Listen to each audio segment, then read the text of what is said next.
welcome to Football Friday Night Week 3. I'm Dave Ciseski alongside Tony Quach. Dylan Tyson will join us later on. Tony, the Bath Wildcats return home in front of their crowd where they opened up the season with an impressive win over the New Bremen Cardinals. Ooh, that's right, Dave. It's going to be a wild night in the Western Buckeye League. Shawnee is looking to crack the win column tonight while Bath looks to bounce back against a high-scoring affair with Van Wert. Over to Bath Stadium as the Cats come into play with the 8-6 all-time head-to-head advantage. And there's that hometown crowd we talked about. They asked for Tony tonight, but I was there. Third quarter tied at 7 in a defensive battle. When the pocket closes down for Bath as Preston Koppler gets the sack, offense would pick up the defense. So Derek Lyons would take the carry from the 40-yard line, and then it turns into a game of Madden as he hits the juke stick. Then the turbo inside. How about a stiff arm at the end there? And then the 99 strength to break away and get into the end zone. What a run. Indians up 14-7 after the PAT. Fourth quarter, Bath down by 7 from the 1, and Welsh takes it himself behind the center and gets in for the score. Wildcats would get the 2017 win in OT. Let's stay in the WBL as the Kenton Wildcats travel to Kraft Stadium to take on the Elida Bulldogs. Kenton already matched in last year's win total with a 52-29 win over the Titans last week.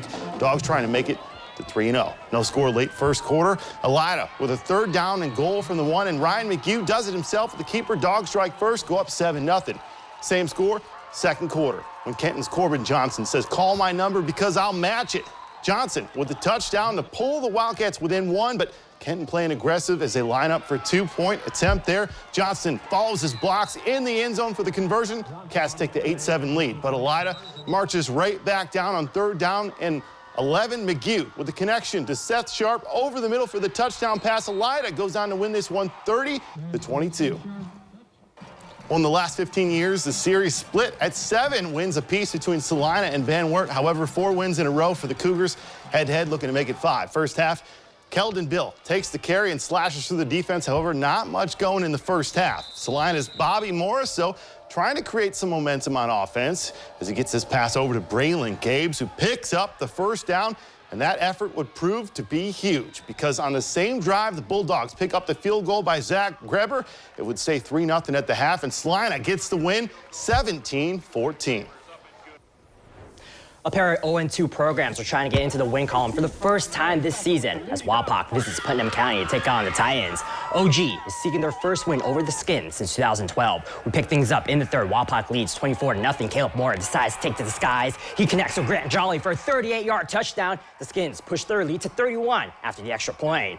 And after a 4-and-out by the Wapak's defense, the Skins special team comes up in a big way. It's Jolly who receives the pigskin, and he plans to take it to the end zone. Can he go all the way? Ladies and gentlemen, yes, he can. The Redskins now a 38-0 lead. We're still in the third. Wapak has the ball once again. Moyer connects with Jolly, and Jolly will get the first down and more. The Skins are just a couple yards out of the red zone.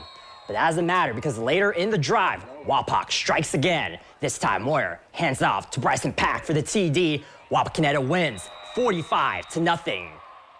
Just one more score from WBL play tonight. Defiance knocks off St. Mary's on the road. 30-15 is their final. And dare I say, Dave, it's a dogfight for the WBL title with Elida, Salina, and Defiance as they are the only unbeaten teams in the league. We need to take our first break on Football Friday Night. When we come back, we have action, including the defending conference and state champion Marion Local Flyers. Stay tuned for those highlights and much more. Welcome back. History's certainly been on the side of Marion Local in the MAC. 7 straight conference championships with a combined record of 193-24 over the past 15 seasons. Certainly a tough task for their opponent, the Minster Wildcats, who look to put their 2-0 record to the test. Wildcats offense clicking early, averaging 38 points a game. However, open up MAC play against the kings of the conference and the Flyers. Minster with a strong start. However, as Brogan Steffi eludes the pressure from the Flyers and scrambles all the way to the end zone for the touchdown, he lowers his shoulder at the end there. Cats with a 7-0 lead early, but it wouldn't last long. Drew Laws with a 1-yard score to tie things up, and the Flyers would take over and the defense would clamp down. Ethan Heitkamp with the tackle. Flyers win this one 42-7. Sticking with the action in Auglaize County, we make a stop at Cardinal Stadium, where the defending D7 state champs host Parkway.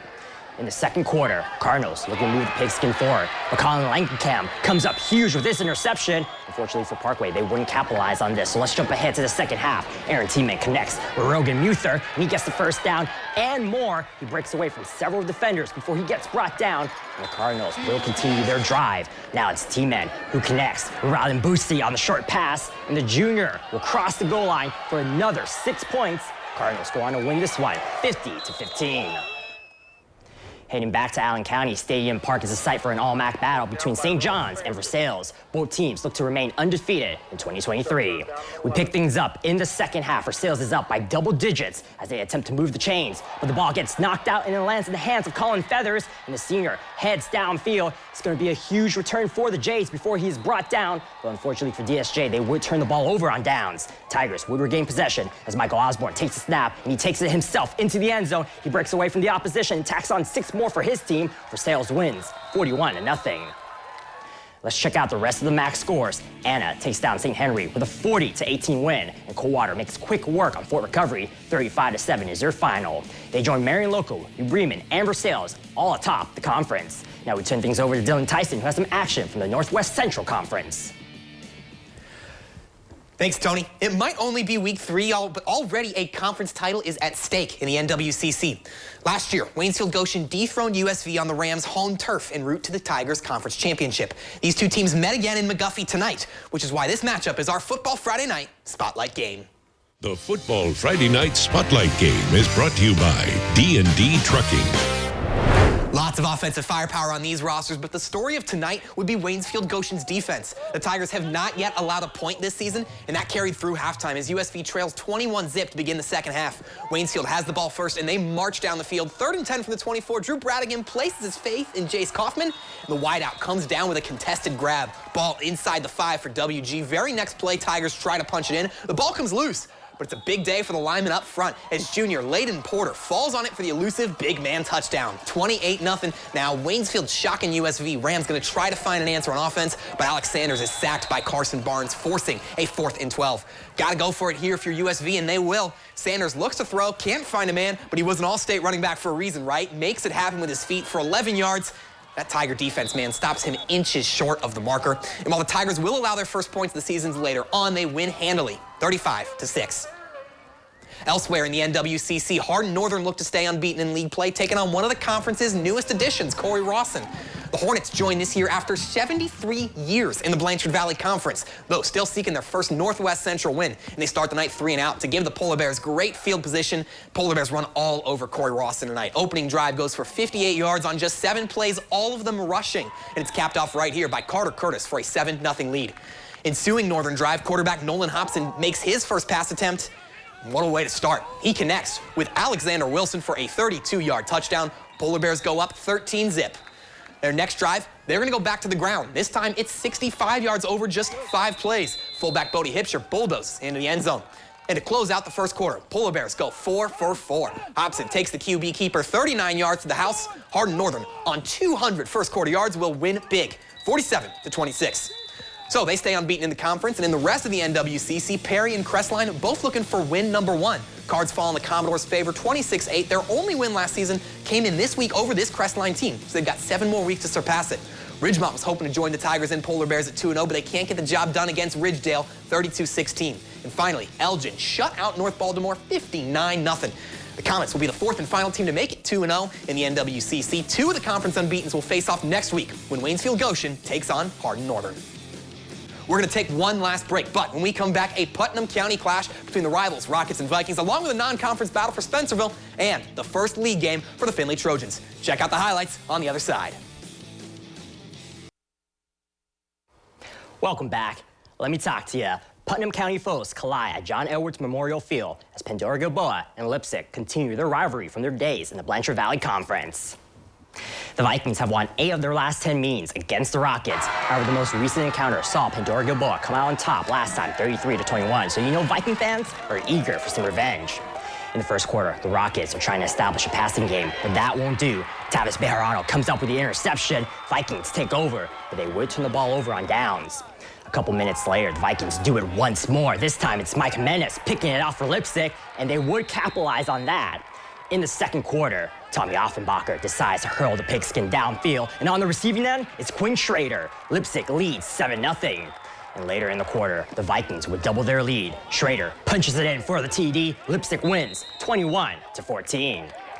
Here's some other scores from the BVC. All of these were in conference contests. Van Buren wins at home against Arcadia, 22-8. Then we have the Eagles of Liberty Bend winning a close one against Arlington, 34-30.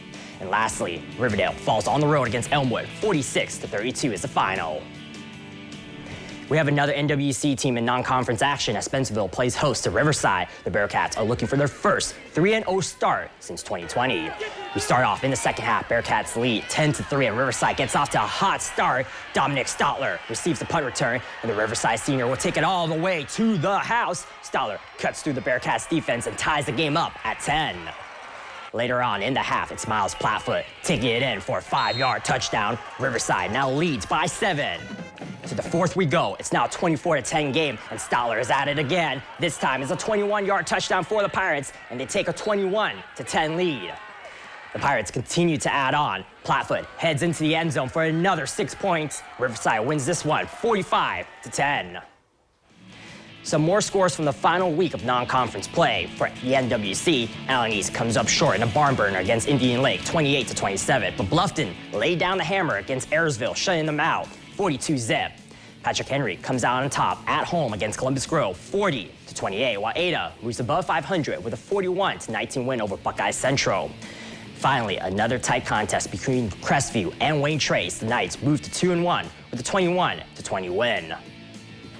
Well, coming off an impressive 43-0 win over Lima Senior last week, Ryan Montgomery and the Findlay Trojans looking to keep things going against Southview. Second half, Trojans Montgomery finds Javante Hill for the short pass, and Hill does the rest as he gets away from the defense all the way to the end zone, make that a 67-yard connection, Montgomery to Hill. Thing of beauty.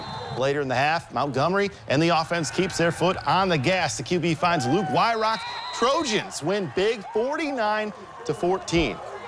Well, a few more scores to note tonight as Lima Senior, the Spartans fall 42-6 on the road against Withrow, and the Lima Central Catholic T-Birds fall as well on the road, losing 28-14. How about Fort Loramie tonight, guys? 48-0 blowout on the road over Covington.